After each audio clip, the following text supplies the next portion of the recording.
Bonjour à toutes, bonjour à tous, bienvenue sur philippejandrock.org en compagnie de notre louloute nationale, internationale et bien entendu intergalactique.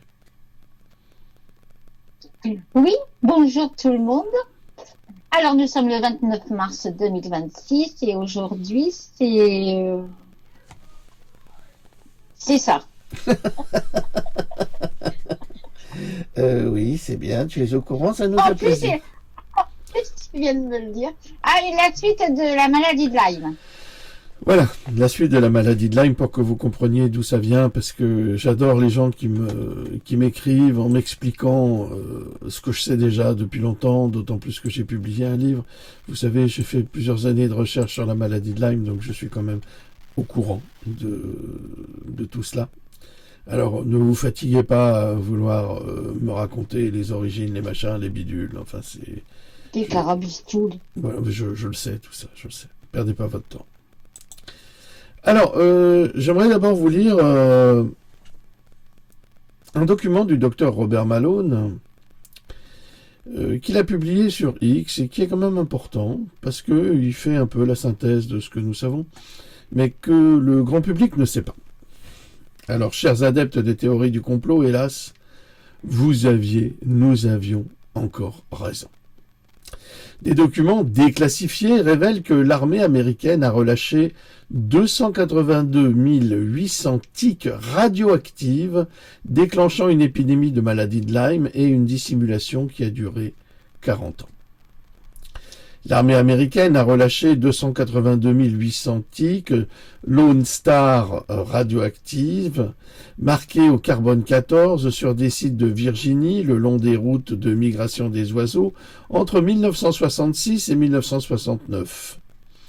Avant les expériences, ces tiques n'étaient pas présentes au nord de la ligne de Mason-Dixon, mais elles ont rapidement établi des populations à Long Island pour la première fois.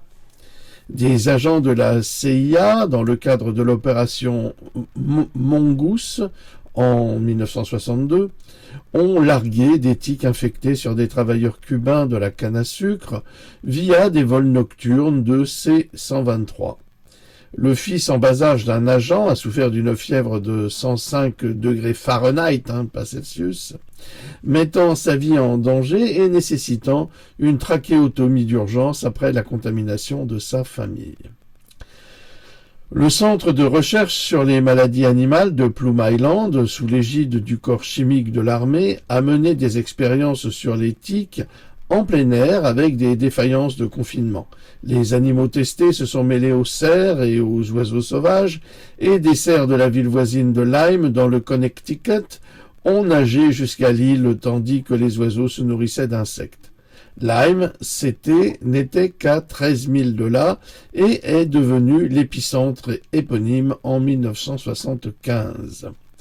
Willy Burgdorfer, c'est bien ce que je vous disais, c'est ce savant suisse, qui a identifié la bactérie Lyme en 1982, a découvert un deuxième pathogène appelé l'agent suisse, la Rickettsia helvetica, dans des échantillons de patients, mais il l'a délibérément omis de ses recherches oubliées. Des documents trouvés dans son garage après sa mort en 2014 ont prouvé plus de 40 ans de suppression de données sur les co-infections qui pourraient expliquer les échecs chroniques du traitement de la maladie de Lyme. Dans le cadre du projet 112, entre 1962 et 1974, le Pentagone a mené 134 essais d'armes biologiques, plus des centaines d'autres classifiés, investissant 3 à 4 milliards de dollars et développant une capacité de production de 100 millions de moustiques infectés et de 50 millions de puces par mois. Le programme a été catégoriquement nié par l'armée pendant près de 50 ans, jusqu'en 2000. Vous savez bien que Bill Gates a repris le flambeau. L'opération Big Itch, ça veut dire le gros grattement, en 1954, a réussi à larguer cette fois-ci 670 000 puces de rats tropicales à l'aide de bombes à fragmentation pour prouver que les armes naturellement chimiques pouvait neutraliser, alors évidemment vous allez me dire c'est pas naturel et chimique, non, mais c'est une arme naturelle qui a été modifiée chimiquement, pouvait neutraliser une zone cible de la taille d'un bataillon entier pendant une journée entière. Plusieurs maladies transmises par les tiques, l'arthrite de Lyme, la babébiose, la fièvre pourprée des montagnes rocheuses ont fait irruption simultanément autour de Long Island Sound juste après les lâchers de tiques en 1968-1972, se regroupant statistiquement autour de Plum Island, une anomalie que l'article attribue à une possible amélioration en laboratoire et à un lâcher accidentel de 45% de probabilité selon l'analyse. D'ailleurs, on en parle assez rarement, mais au niveau du gouvernement Macron, depuis quelques années, il y a eu un lâcher de cons et ils se sont reproduits, c'est une horreur. Vitesse grand V. Voilà, vitesse grand V, comme le signale Louloute, et pour cela, malheureusement, il n'y a aucun remède.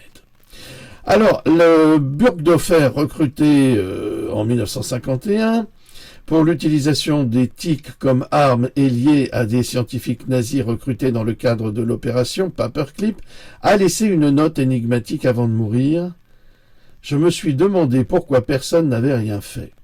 Et dans un témoignage vidéo de 2013, il a insinué une libération accidentelle tout en admettant qu'il ne vous avait pas tout dit. Ces affirmations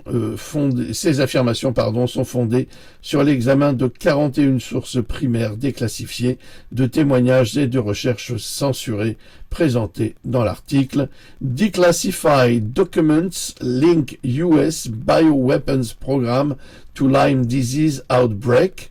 Voilà, et on peut écouter cet article sur X, c'est gratuit, c'est chez majuscule MJT, ça c'est en majuscule, Truth, alors RUTH en minuscule, majuscule U, et ensuite en minuscule Ultra, enfin Eltra, voilà. Donc vous pouvez, si vous le souhaitez, lire les documents grâce à cet abonné de X qui les publie gratuitement. Bon, ça, vous pouvez les lire en gratuit, hein, mais bon, il a un abonnement, voilà. Alors, de plus en plus, hein, il y a les informations, là, j'ai Robert Malone qui propose l'analyse ici, oui, ouais, c'est pas mal, merci Robert Malone. Bon, il faut dire que c'est lui qui est quand même le père de l'ARNM, donc c'est pas très... c'est pas très gratifiant, voilà. Donc on pourra publier éventuellement ceci sur notre site. À présent, si vous avez des questions, vous les poserez, on verra. De toute façon, c'est pas un live, donc on ne pourra pas vous répondre. Mais maintenant, nous allons passer à un article que j'ai rédigé, une enquête que j'ai rédigée sur la maladie de Lyme et sur les remèdes. Parce que c'est bien beau de parler de la maladie de Lyme, n'est-ce pas, Leloute? Oui. Tu manges un chocolat? C'est déjà fait. Donc, mais il faut quand même vous en parler un peu. Alors, la maladie de Lyme, provoquée par la bactérie Borrelia burgdorferi, est une affection complexe qui nécessite une approche holistique et naturelle pour un traitement efficace. Contrairement aux méthodes conventionnelles, vous savez que moi je suis spécialisé en médecine naturelle, qui reposent principalement sur les antibiotiques, les stratégies naturelles peuvent offrir des solutions plus sûres et plus durables en renforçant le système immunitaire et en ciblant les agents pathogènes de manière non invasive. Alors, qu'est-ce que cela veut dire? Louloute? Attends, oui. Cognac J, qu'est-ce que ça veut dire ce que je viens de dire? Déjà, qu'est-ce que tu viens de dire? Ne me dis pas que tu as la tête plongée dans la boîte de chocolat. Mais oui, j'étais en train de choisir lequel. Bon, c'est pas très... Me perturbe pas, voyons. Ah ben excuse-moi de t'embêter, je suis vraiment navré. Non mais là, je suis vraiment navré de t'embêter, surtout pour un sujet aussi grave.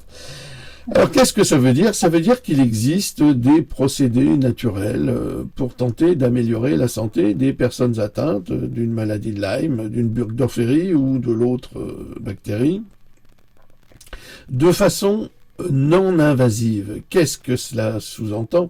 Eh bien, cela sous-entend que le problème des antibiotiques, c'est comme si vous lâchiez une bombe dans vos intestins, et cette bombe explose et elle détruit tout. Elle fait pas le tri entre le bon et le mauvais. C'est tout qui disparaît. Le problème également, c'est que on s'est rendu compte que le biome intestinal était la base de la santé d'un individu, et que si ce biome est perturbé, une quantité de maladies et pathologies graves peuvent s'installer. Donc, les antibiotiques, ça peut peut-être vous sauver la vie, c'est vrai, ça personne ne le nie, ça a été une découverte extraordinaire. Le problème, c'est ce qu'on en a fait. Et ce qu'on oublie aussi, c'est que les antibiotiques peuvent avoir des effets désastreux sur la santé en règle générale, et qu'ils restent parfois des années dans le corps à agir mal et pas en fonction des besoins de ce corps. J'ai d'ailleurs écrit un article sur notre site il y a quelques mois qui explique ce sujet particulièrement. Ça ne veut pas dire que nous sommes contre les antibiotiques, hein. Vous savez, les gens qui ont des problèmes dentaires, s'ils ont des infections dentaires, il faut les soigner absolument d'urgence, et quand vous n'avez rien d'autre que des antibiotiques, eh bien, on n'a pas le choix. Bien sûr, il existe aussi des remèdes naturels, mais ils sont pas autorisés par la médecine actuelle, et elle cache ses secrets, d'ailleurs, parce que ce sont des secrets, pour éviter que les gens ne s'orientent vers les médecines naturelles. Alors, la première chose à faire quand on est souffrant, c'est renforcer le système immunitaire. Le seul problème, mais ça c'est publié, hein, c'est pas moi qui l'ai inventé, ça fait 5 ans que je vous le dis depuis le Covid, ça fait 5 ans que je l'ai écrit dans 8 livres que j'ai publiés en France sur le Covid. J'ai été le seul écrivain français, chercheur français, à publier sur le Covid en France pendant le Covid. Tous les autres, ils ont fait dans leur froc. Et après, quand ça a commencé à se libérer, alors là, c'est sorti, les bouquins sur le Covid. Moi, je les avais déjà écrits, c'était facile de s'inspirer sur le travail d'un chercheur qui avait déjà publié, évidemment, à compte d'auteur, comme toujours, parce que on n'est jamais publié par les éditeurs qui cherchent une seule chose, c'est à noyer l'information et à servir leurs maîtres, qui sont les laboratoires. Je vous rappelle que Claire Séverac avait subi exactement les mêmes problèmes, et c'est pour ça qu'elle a fini par publier elle-même. Elle avait reçu une commande d'un éditeur, elle avait satisfait cette commande en écrivant le livre, et l'éditeur avait gardé le livre et avait refusé de le publier. Ben oui, parce que il fallait pas dire la vérité. Et après cela, elle a commencé à publier elle-même, et c'est sa fille qui s'occupe maintenant de ses éditions, ce qui est très bien. Mais de toute façon, Claire nous a quittés depuis quelques années déjà, malheureusement. Alors, renforcer le système immunitaire. Si vous avez été vacciné 3 fois Covid, vous n'avez déjà plus de système immunitaire. Ça, c'est publié aussi, c'est une réalité. Tous ceux qui diront le contraire seront des menteurs, sachez-le. Sachez-le, que ce soit des médecins, des professeurs ou n'importe quoi, ils mentiront inévitablement. Parce que leur intérêt, de toute façon, c'est de vendre des molécules chimiques. Donc, comment renforcer le système immunitaire? C'est la base.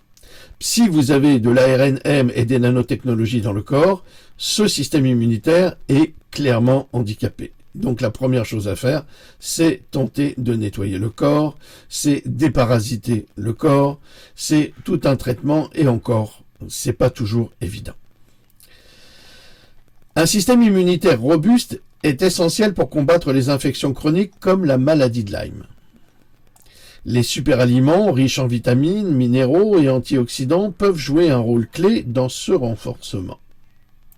Par exemple, les baies, les légumes verts à feuilles et les plantes médicinales comme l'échinacée, qui est une belle fleur, l'astragale, sont connues pour leurs propriétés immunostimulantes. De plus, Des études montrent que la vitamine C et le zinc sont essentiels pour soutenir la fonction immunitaire et réduire l'inflammation provoquée par ces bactéries. Utiliser des plantes médicinales. Évidemment, c'est pas évident, d'autant plus que la profession d'herboriste est interdite depuis de nombreuses années. En France, soit on est herboriste de père en fils, soit on n'est rien du tout et tout ça disparaît et il ne reste plus que la médecine chinoise.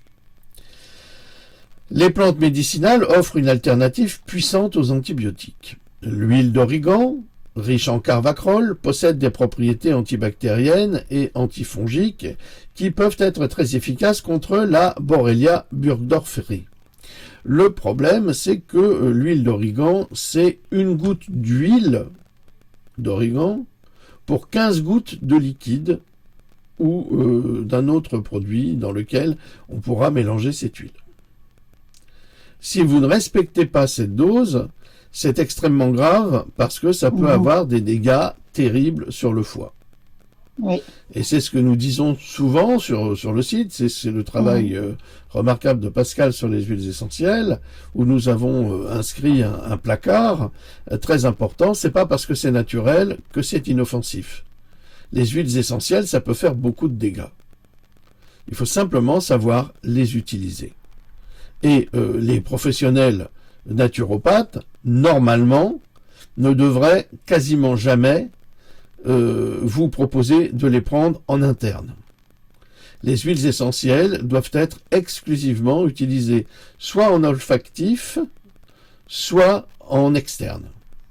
Avec des huiles comme la castor oil ou l'huile de ricin, c'est la même, parce que l'huile de ricin pénètre dans la cellule, et vous pouvez accompagner tout cela de DMSO, ça permettra de rentrer directement dans tous les corps.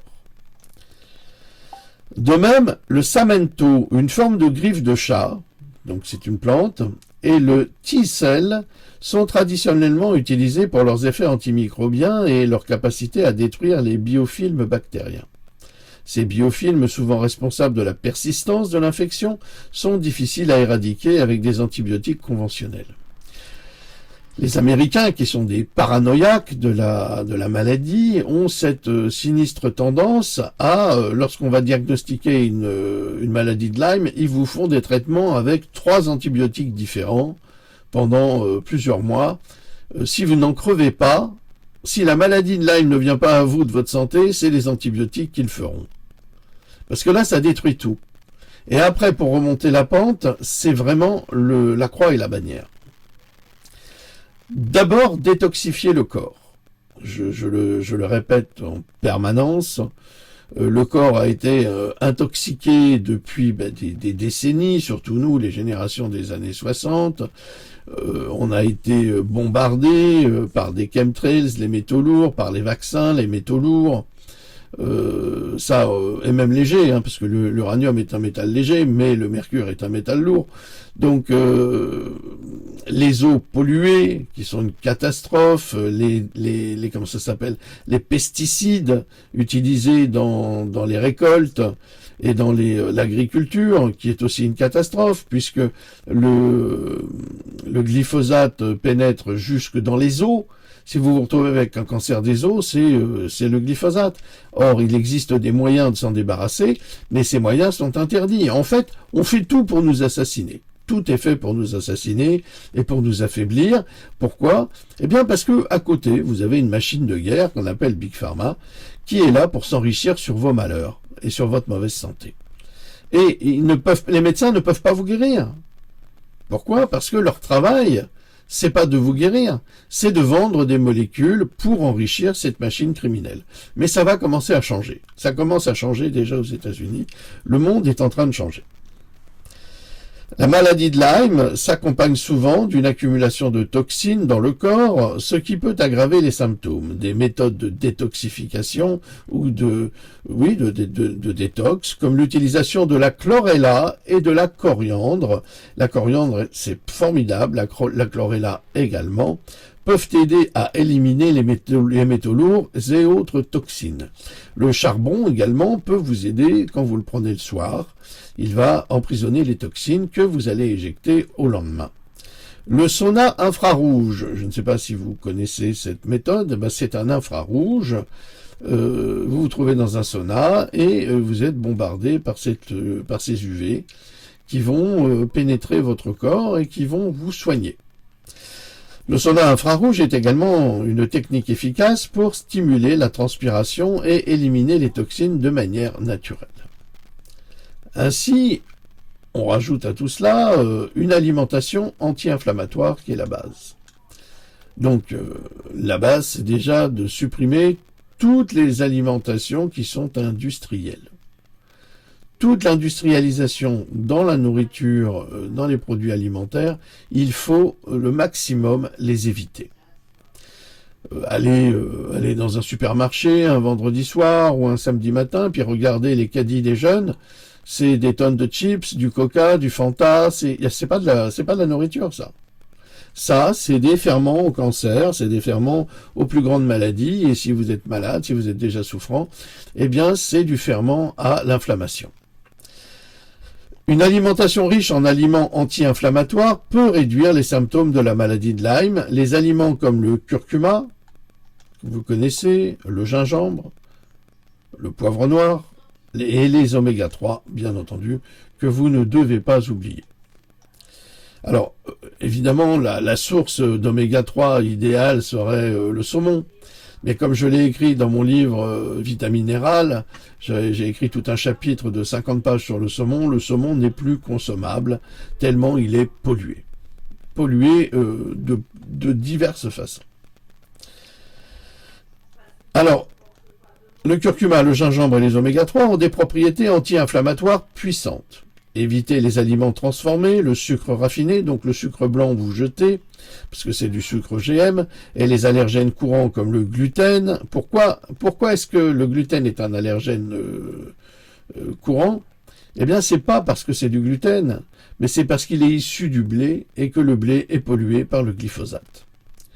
Donc en fait, on est allergique au glyphosate, mais on n'a pas le droit de le dire, parce que si on le dit, ça va remettre en question les politiques du président Macron qui ont accepté, après l'avoir interdit, de rétablir le glyphosate dans l'agriculture française. Et les produits laitiers, bien sûr, peuvent également aider à réduire l'inflammation et à soutenir la guérison. Donc, les produits laitiers, vous évitez, de toute façon, parce que c'est pas du lait que vous buvez, c'est du lait et de l'eau, c'est vraiment une catastrophe. Le vrai lait, c'est autre chose, et bien encore, si vous avez l'enzyme pour le digérer, parce que le lactose est devenu très inflammatoire aujourd'hui. Très inflammatoire pour tout ce qui est arthrose et tout ce qui est intestinal. Gérer le stress et améliorer le sommeil. Alors vous allez me dire, oh, c'est n'importe quoi. Non, pas du tout. Parce que le stress serait responsable d'environ 80% des maladies. Et améliorer le sommeil est fondamental. Pourquoi? Parce que si vous ne dormez pas assez, votre corps ne peut pas récupérer. Et si votre corps ne peut pas récupérer, il ne peut pas se battre contre la moindre infection. Le stress chronique peut affaiblir le système immunitaire et exacerber les symptômes de la maladie de Lyme. Des pratiques comme la méditation, le yoga et les techniques de respiration profonde peuvent aider à réduire le stress. Faire l'amour aussi, ça marche bien, parce que là, ça déstresse bien.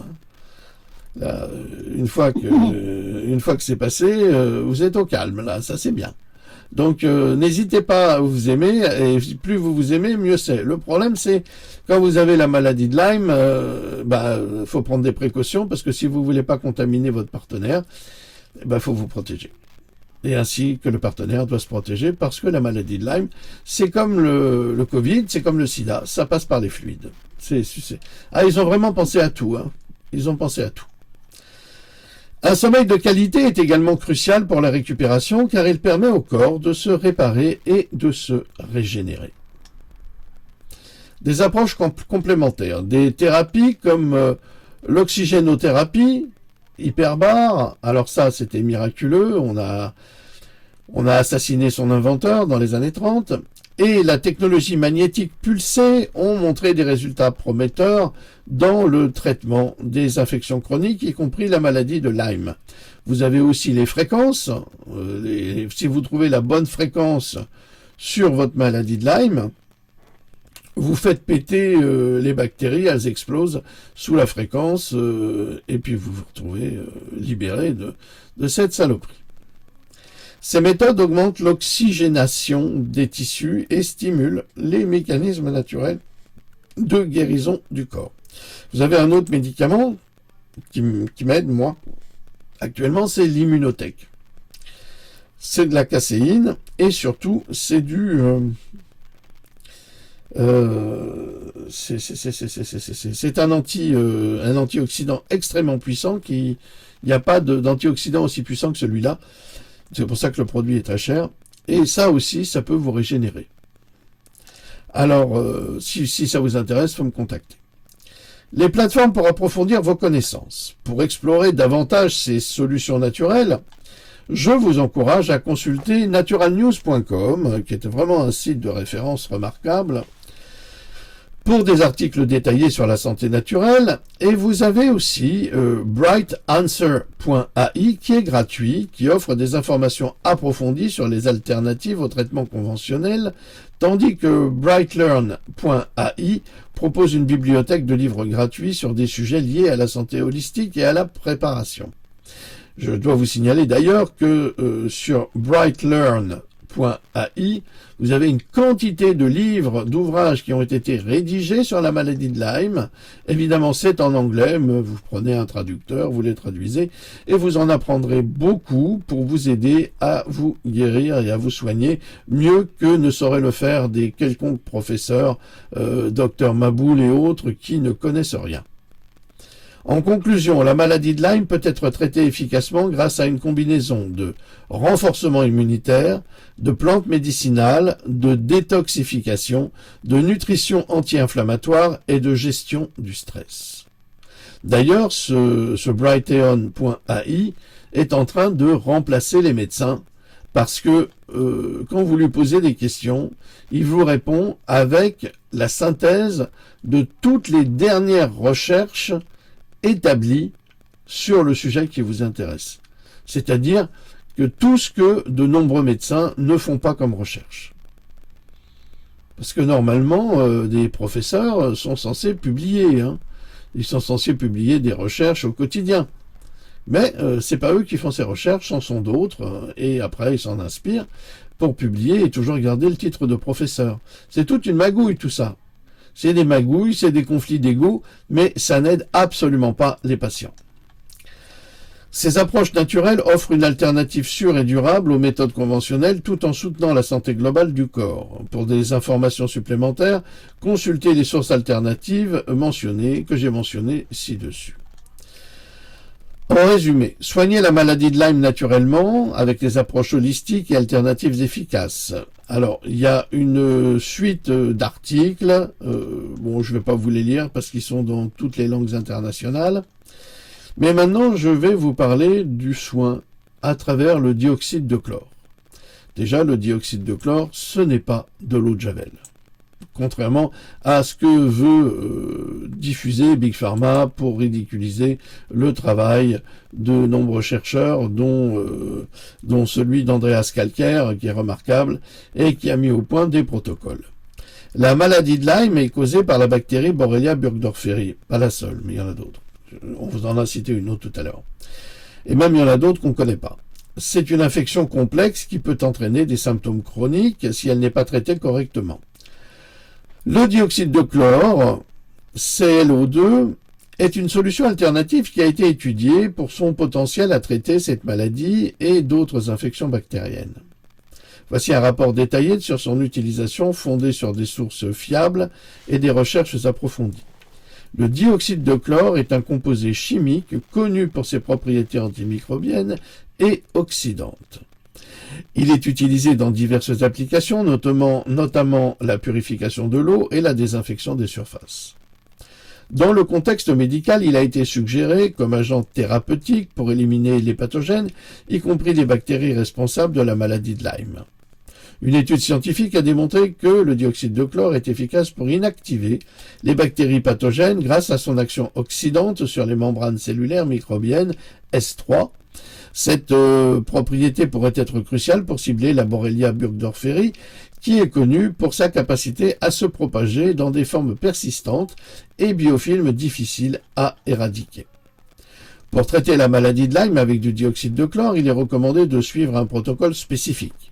Pour cela, vous vous adressez à des groupes de travail sur les réseaux sociaux, des gens qui sont habitués à travailler avec le docteur Calcaire. Ce protocole implique généralement l'administration de petites doses diluées de dioxyde de chlore dans de l'eau potable plusieurs fois par jour, mais enfin c'est pas la peine de préciser eau potable puisque le dioxyde de chlore la rend potable immédiatement. Cette méthode permet une absorption systémique progressive, réduisant ainsi les risques d'effets secondaires tout en maximisant l'efficacité thérapeutique.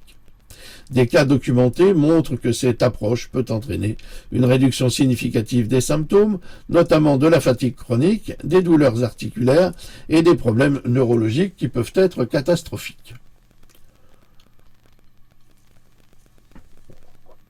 D'ailleurs, en lisant tout cela, j'ai mon ami Ange qui m'a appelé ce matin et qui connaissait un ami à lui qui était 100% dans le naturel et qui a été touché par une bactérie terrible. Il était à l'hôpital. Et en fait, en lisant cela, je me demande s'il n'a pas attrapé une maladie de Lyme. Parce que ça correspondrait beaucoup à ce qu'il m'a décrit. Cependant, il est essentiel de noter que le dioxyde de chlore doit être utilisé avec prudence, bien qu'il soit généralement considéré comme sûr et à des doses appropriées. Une mauvaise utilisation peut entraîner des effets indésirables tels que des irritations gastro-intestinales. Il est donc crucial de consulter un professionnel de santé, mais il y a très peu de professionnels de santé qui sont aptes à gérer le dioxyde de chlore parce que c'est interdit pour eux.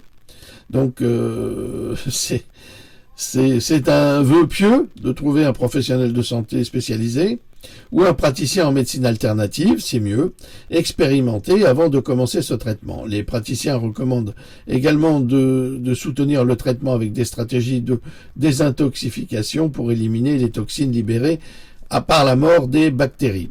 Alors ça aussi c'est très important, la détox, mais il existe des programmes de détox remarquables, comme le programme de détox du professeur Jouvet, que vous trouverez sur internet, c'est assez remarquable. En complément au dioxyde de chlore, des approches intégrées peuvent améliorer les résultats. Par exemple, l'ajout d'aliments riches en antioxydants et en nutriments essentiels peut renforcer le système immunitaire et soutenir la récupération globale. Les herbes adaptogènes comme l'échinacée et l'astragale, nous en avons parlé, ont également été suggérées pour leurs propriétés immunostimulantes et antibactériennes. En revanche, quand vous prenez du dioxyde de chlore, vous ne pouvez pas prendre de la vitamine C parce qu'il ne permet pas à la vitamine C de s'installer. Donc, soit vous faites l'un, soit vous faites l'autre. Soit vous faites les deux, mais en les espaçant. De plus, des pratiques comme la gestion du stress et l'exercice modéré peuvent contribuer à améliorer la réponse thérapeutique. Donc si vous êtes en notion de stress,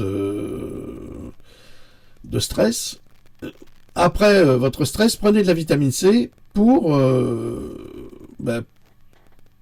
contrecarrer les effets du stress. Il est important de souligner que les traitements conventionnels ou conventionnels pour la maladie de Lyme sont souvent basés sur des antibiotiques et peuvent ne pas être suffisants pour éradiquer complètement l'infection. Surtout dans les cas chroniques, les antibiotiques peuvent également provoquer des effets secondaires indésirables et graves et perturber le microbiome intestinal, ça ne fait aucun doute. En revanche, les approches naturelles comme le dioxyde de chlore offrent une alternative potentiellement plus sûre et surtout plus holistique. En conclusion, le dioxyde de chlore représente une option prometteuse pour le traitement de la maladie de Lyme, mais ça, c'est pas à l'hôpital qu'on vous en donnera, en particulier lorsqu'il est utilisé dans le cadre d'un protocole complet et supervisé par un praticien qualifié. Pour en savoir plus sur les méthodes naturelles des traitements des infections chroniques, vous pouvez consulter des ressources fiables comme naturalnews.com ou brightanswers.ai. Ces plateformes offrent des informations approfondies sur les alternatives naturelles et les stratégies de santé holistique, et surtout avec certitude. Alors, ça c'est ma biblio. Maintenant, on va arriver avec le DMSO. Ça aussi, c'est un moyen miraculeux. Le DMSO a été utilisé pendant près de 100 ans, jusqu'à ce que dans les années 80, les Américains, enfin le Deep State américain et surtout Big Pharma décident d'éradiquer le DMSO parce que ça soignait même le cancer. Vous vous rendez compte? Alors, une bouteille de DMSO, ça coûtait rien à l'époque. Aujourd'hui, ça vous coûte 50 €. Mais à l'époque, ça ne coûtait rien et 50... Allez, on va dire 10 $ la bouteille pour vous guérir un cancer, c'est sûr que c'était pas rentable par rapport à 200 000 $ la chimiothérapie ou 450 000 $ la chimiothérapie. Donc il fallait bien détruire un produit naturel au nom de la science. Le traitement de la maladie de Lyme avec le DMSO, le diméthylsulfoxide, représente une approche alternative prometteuse qui mérite une attention approfondie. Cette méthode s'inscrit dans le cadre d'une philosophie de santé naturelle et holistique. Elle privilégie des solutions non invasives et respectueuses de l'organisme. Le DMSO est un composé organique sulfuré et il est reconnu pour ses propriétés anti-inflammatoires, analgésiques et sa capacité à pénétrer les membranes cellulaires, ce qui en fait un outil potentiellement efficace dans la gestion des symptômes complexes associés à la maladie de Lyme. Bon, en revanche, avant de l'utiliser, il faut vraiment bien vous renseigner. Tous ces produits sont des produits naturels, mais ce sont des produits qui peuvent avoir des effets secondaires qui vont de très simples à parfois graves, et surtout en termes de détoxification. Oui, parce qu'ils peuvent provoquer une approche de la détoxification, et détoxifier, il faut que ça soit fait dans les règles, parce que si vous avez une poussée de toute cette détox qui va libérer les toxines, eh bien, vous pouvez être très atteint, gravement atteint. Donc, il faut savoir utiliser ces produits. C'est pour ça que vous devez vous adresser à des personnes qui s'y connaissent pour qu'elles prennent soin de votre santé et qu'elles vous permettent de gérer l'utilisation de façon intelligente. C'est toujours pareil, hein. C'est comme une voiture, hein. Vous y mettez un carburant, mais si vous passez votre vie à faire du 160, eh ben la voiture vous tuera. Inévitablement, il arrivera un jour où soit vous tuerez quelqu'un, soit vous vous tuerez, parce qu'un bolide à 160 dans les rues et sur les autoroutes actuelles, c'est toujours très risqué. En revanche, si vous respectez un minimum de règles et de prudence, eh bien, votre voiture pourra vous porter très loin pendant de très nombreuses années. La maladie de Lyme causée par la bactérie Borrelia burgdorferi est souvent difficile à traiter, mais ça peut être n'importe quelle autre bactérie aussi, hein, vous savez. En raison de la capacité de cette bactérie à se dissimuler dans les tissus et à résister aux antibiotiques conventionnels. Et c'est ce que j'ai dit hein, dans mon livre sur la maladie de Lyme, que la maladie de Lyme, c'est la maladie invisible. Pourquoi? Parce que cette bactérie, elle se dissimule dans les tissus et elle résiste aux antibiotiques conventionnels. Or, le DMSO permet d'apporter le médicament jusque dans les tissus. Et ça, c'est miraculeux. C'est pour ça que c'est un outil qui est complémentaire. Les traitements pharmaceutiques standards, bien qu'utiles dans certains cas, peuvent enchaîner des effets secondaires indésirables et ne parviennent pas toujours à éradiquer complètement l'infection. C'est là que le DMSO entre en jeu.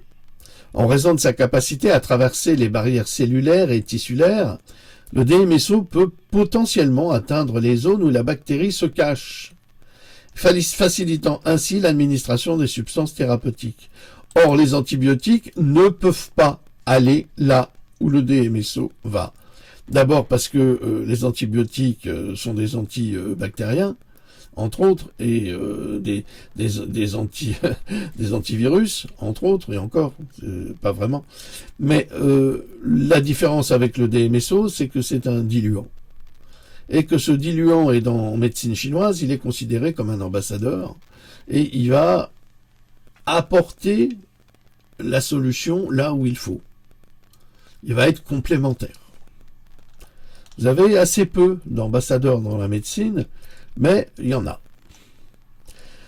Plusieurs études suggèrent que le DMSO peut renforcer l'efficacité des antibiotiques, absolument, et d'autres agents antimicrobiens lorsqu'il est utilisé en combinaison. Pourquoi? Parce que l'antibiotique étant limité, le DMSO va transporter cet antibiotique plus loin dans les tissus pour atteindre là justement les bactéries tueuses. Et ça, c'est remarquable. De plus, ces propriétés anti-inflammatoires peuvent aider à réduire les douleurs articulaires et les gonflements souvent associés à la maladie de Lyme. Une étude récente a également montré que le DMSO peut moduler la réponse immunitaire, ce qui pourrait être bénéfique pour les patients souffrant de manifestations auto-immunes liées à Lyme.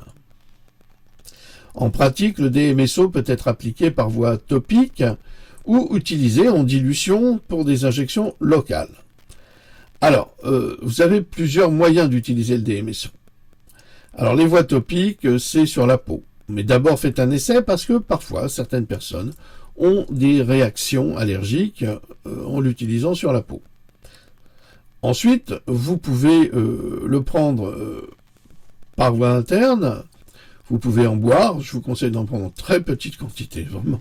Très petite quantité avec de l'eau, évidemment. Il va y avoir une réaction chimique, ça va chauffer.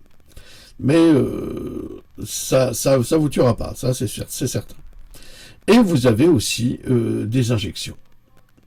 Et les injections doivent être faites par des professionnels et des personnes habituées à soigner avec.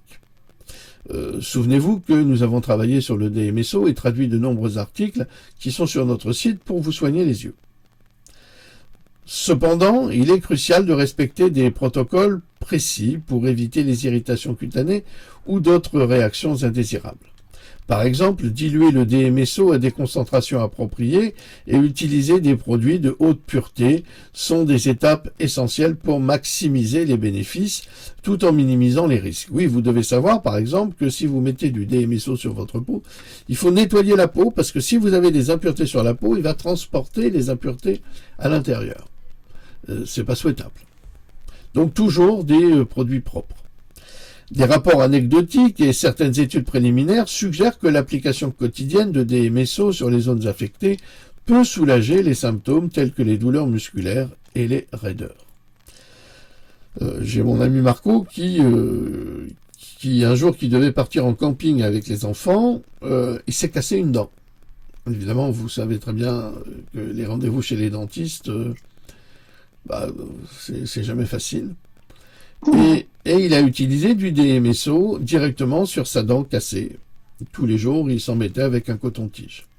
Quand il a eu son rendez-vous chez le médecin, quelques jours plus tard, il a eu cette chance. Son médecin lui dit « Mais comment t'as fait? Ça a pratiquement cicatrisé ton truc, c'est fini. » Il dit « Ah bon? J'ai pris du DMSO. Je connais pas. » Bon, voilà. Les médecins connaissent pas. C'est dommage. Après, les médecins s'étonnent qu'il y a une sorte de mépris entre ceux qui connaissent la médecine naturelle et eux qui considèrent qu'ils connaissent tout et ils méprisent aussi cette médecine naturelle.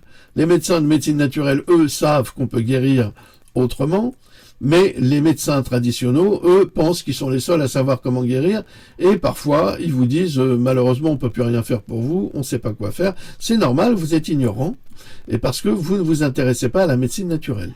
Je vous signale que le monde n'est pas conçu comme toute cette médecine. Par exemple, en Colombie, les médecins qui ont terminé leur cursus, eh bien, à la fin, passent une année avec les Indiens en Amazonie pour apprendre les remèdes naturels à partir des plantes.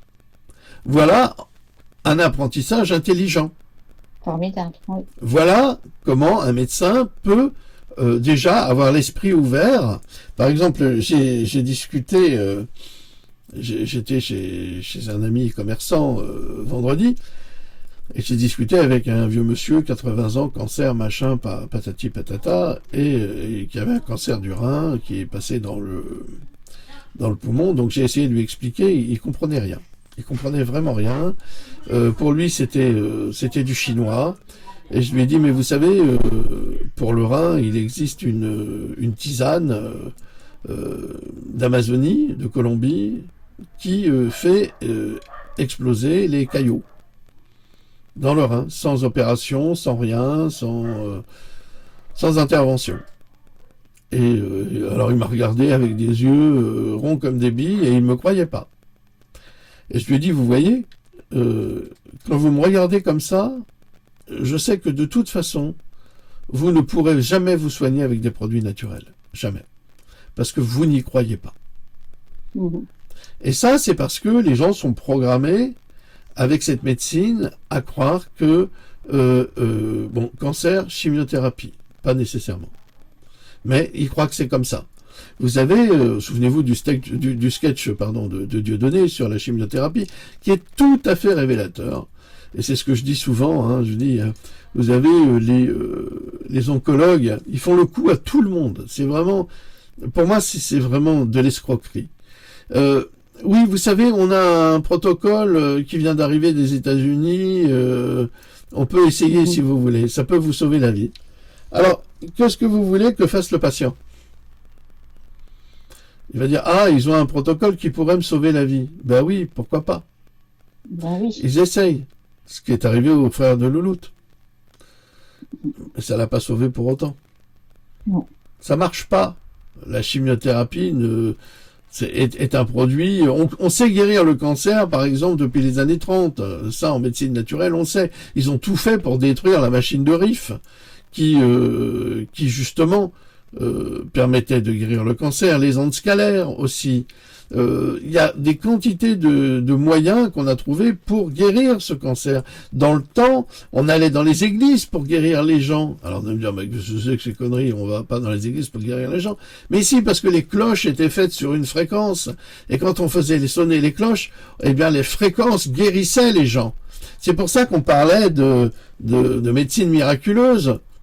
De croyants miraculeux. Pourquoi Jésus parvenait à soigner les gens? Vous allez me dire, ben non, mais Jésus, c'était pas une cloche. Ah ben non, loin de là. Ça, c'est sûr. C'était loin d'être une cloche. Mais, un des plus grands scientifiques mondiaux, spécialisé en comment ça s'appelle, en physique quantique, a fait toute une étude sur le christianisme et sur la physique quantique. Et il a déclaré, c'est dans mon livre sur le sang, il a déclaré que les fréquences du christianisme, c'est ça qui est extraordinaire, rejoignent la physique quantique avec exactitude. Et les paroles du Christ rejoignent, c'est ça qui est incroyable, la physique quantique. Et c'est pour ça qu'il arrivait à soigner le paralytique. Donc c'est miraculeux. Et ça, si vous voulez, la physique quantique, c'est quelque chose qui échappe complètement, mais alors complètement, aux médecins aujourd'hui. Et la médecine d'aujourd'hui est finie, c'est terminé. Ce sera la médecine quantique qui sera la médecine de demain. Celle-là seule pourra vraiment soigner les gens.